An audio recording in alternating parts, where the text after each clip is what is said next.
बहुत बहुत नमस्कार। इस वक्त मैं मौजूद हूँ दिल्ली में और दिल्ली में अवार्ड्स का दूसरा संस्करण चालू होने वाला है। अवार्ड्स हैं live for freedom, fight for justice awards.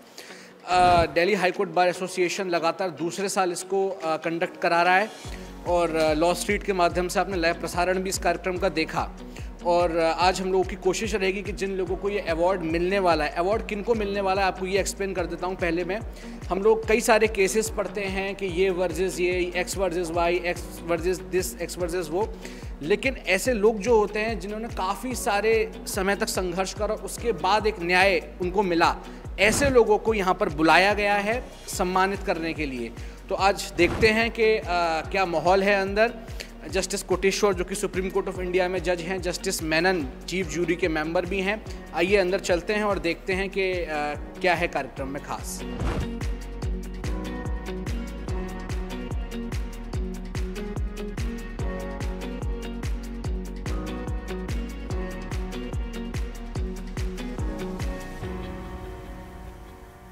हमारे साथ इस वक्त कुछ अवार्डीज भी मौजूद हैं जिनको आज अवार्ड मिला है। मैम, आपको आज अवार्ड मिला है, कैसा महसूस कर रही हैं? बहुत लंबी कानूनी लड़ाई और आज दिल्ली हाई कोर्ट जहां से आपको न्याय मिला वहीं के लोग आपको आज जो है सम्मानित कर रहे हैं, कैसा लग रहा है? I am highly grateful to the Delhi high court, to the eminent jury, to the democratic system of India and to the honorable Supreme Court to give me justice and to give the justice to all the females who have been sailing in the same boat like me. हम लोग मौजूद हैं दिल्ली में और दिल्ली में इस वक्त award चल रहे हैं live for freedom, fight for justice. और इस वक्त मेरे साथ ऐसी शख्स मौजूद हैं जिनको शायद परिचय की मोहताज नहीं है, लक्ष्मी अग्रवाल। मैम, सबसे पहले तो बहुत बहुत धन्यवाद कि लॉ स्ट्रीट से आपने बात करने के लिए हमको टाइम दिया। आप लोगों ने छपाक फिल्म देखी होगी, दीपिका पादुकोण की छपाक फिल्म जो शूट हुई है मैम के जीवन पर ही हुई है। मैम, 15 साल की उम्र में एक एसिड अटैक झेलना और उसके बाद एक नॉर्मल लाइफ जीना, कितने दिन, कितना समय बदला है और कैसे चल रही है जिंदगी? देखिए, 2005 में एसिड अटैक हुआ था। क्योंकि नॉर्मल लाइफ में आने में बहुत ज़्यादा समय लग जाता है, तो मेरे लिए अच्छी चीज़ ये थी कि मेरी लॉयर, मेरे पापा की बॉस, मेरी मदर, मेरे फादर, सब लोग मेरे लिए बहुत सपोर्टिव थे। तो मैं अपने आप को बहुत इस चीज़ के लिए लकी मानती हूँ। तो इसीलिए मुझे ऐसा लगता है जब मैं आज सर्वाइवर्स के लिए जो काम कर रही हूँ उन सबको देख के ऐसा लग रहा है कि वो लोग मेरे लिए बहुत सपोर्टिव थे, इसीलिए मैं बहुत जल्दी उभर के बाहर आई हूँ। चाहे उसके लिए मुझे शायद 3 से 4 साल लगे हैं बाहर आने में, चेहरा खोलने में मुझे 4 साल लगे हैं। लेकिन लोगों को ऐसा लगता है कि एसिड अटैक ही एक सबसे बड़ा पेन है, लेकिन उसके अलावा भी एक आप नॉर्मल लाइफ भी जीते हैं। उस नॉर्मल लाइफ में भी आपके जीवन में बहुत सारी चीज़ें चल रही होती है, वो लोग नहीं देखते। समाज रिजेक्ट कर देता है, एक्सेप्ट नहीं करता है। तो उन सारी चीज़ों को लड़ते हुए खुद को सामने लेके आना अपने इस फेस के साथ, जो कि सबको पता है कि लड़कियों को बचपन से एक ही चीज़ सिखाई गई है कि उसका चेहरा ही उसके लिए इम्पोर्टेंट है। तो मैं भी उसी समाज से ही आती हूँ, तो मुझे भी वही समाज जो इस तरीके से प्रताड़ित कर रहा था, तंग कर रहा था, रिजेक्ट कर दिया था, लेकिन कहीं ना कहीं मुझे खुद से फील कराया गया। जो कि आप लोगों ने छपाक देखा, उसमें देखा आप लोगों ने कि जो मेरे अराउंडिंग के लोग थे उन्होंने कितना सपोर्ट किया। तो उन लोगों की वजह से मैं आज इस जगह पे हूँ और अपनी उस नेगेटिव साइकोलॉजी को लेके बहुत उभर के बाहर आई। और सबसे अच्छी बात मुझे ये लगती है कि हर मोड़ पे, बहुत सारी जगहों पे लोग आपको बहुत लो फील कराते हैं, लेकिन अगर आप मेंटली स्ट्रांग हैं तो आपको कोई लो फील नहीं करा सकता।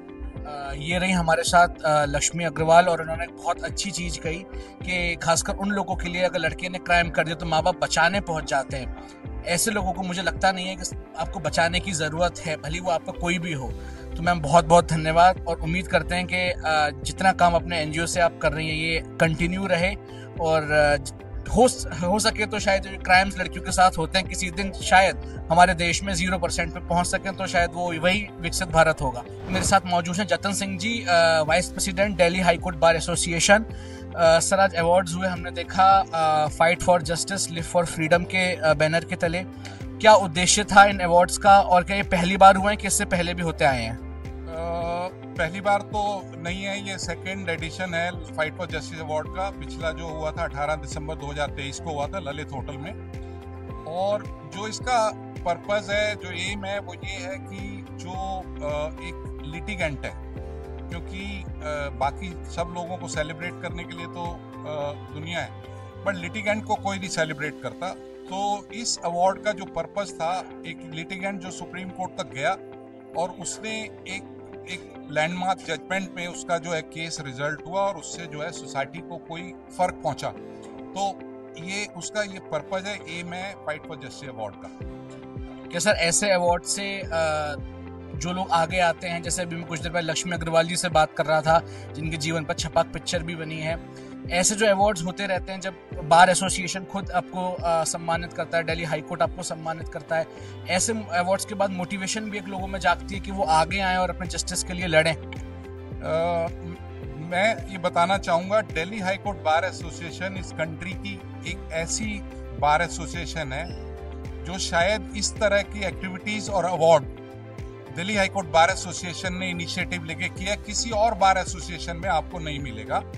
तो और Delhi high court bar association इसके अलावा भी बहुत सारी चीज़ें करती है, बट मेरे हिसाब से मैं समझता हूँ इससे ज़्यादा नोबल कॉज किसी भी बार एसोसिएशन के लिए नहीं हो सकता कि वो लिटिगेंट्स को जो है सेलिब्रेट करे, उनको जो है अवार्ड दे पाए। मेरे साथ हैं Mohit Mathur ji, president Delhi high court bar association.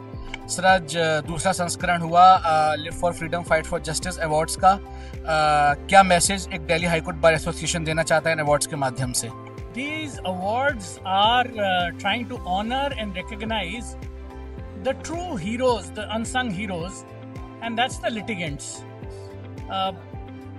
When you discuss law or when you talk about evolution of law, we only talk of the big names in the field who have practiced law, or the big names who are the judges who are delivering the judgment.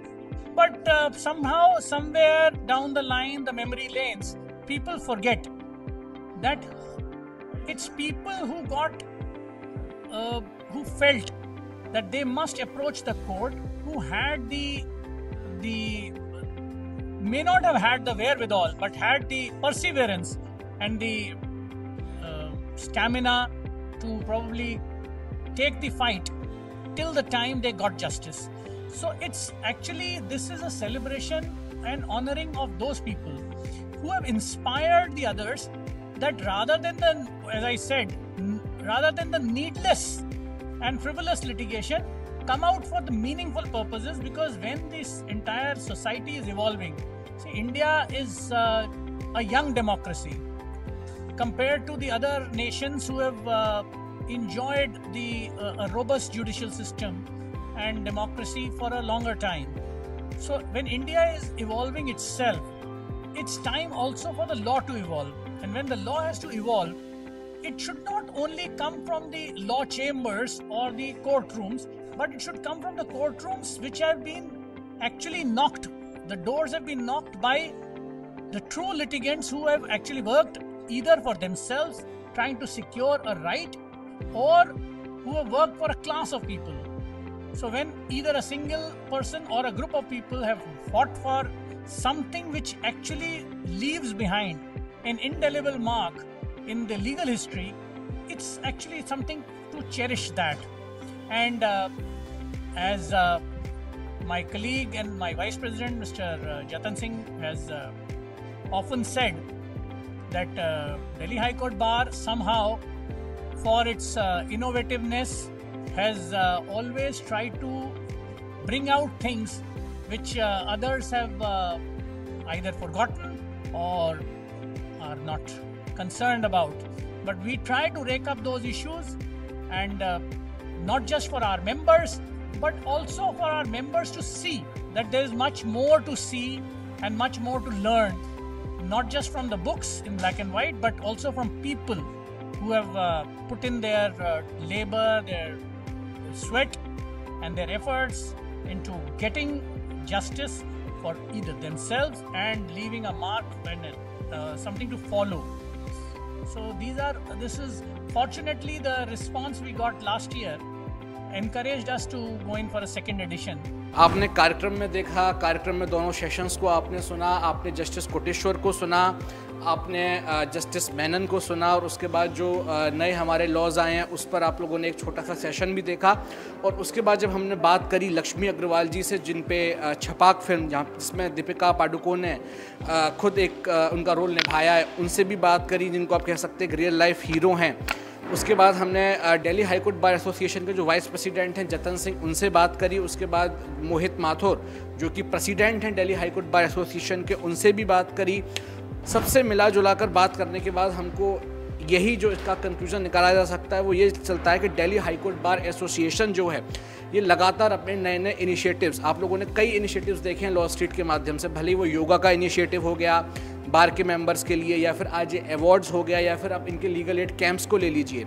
ऐसे initiatives जब आगे आते हैं तो एक normal जो आदमी होता है जिसको लॉ के बारे में कुछ भी नहीं पता, वो ये महसूस कर पाता है कि यार कानून हमारे लिए बना है और कानून से न्याय लिया जा सकता है।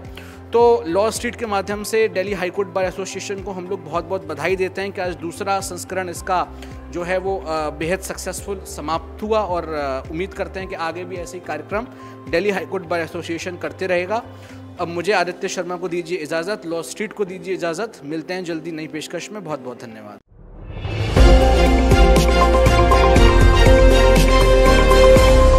लॉ स्ट्रीट भारत, राष्ट्र के हित में।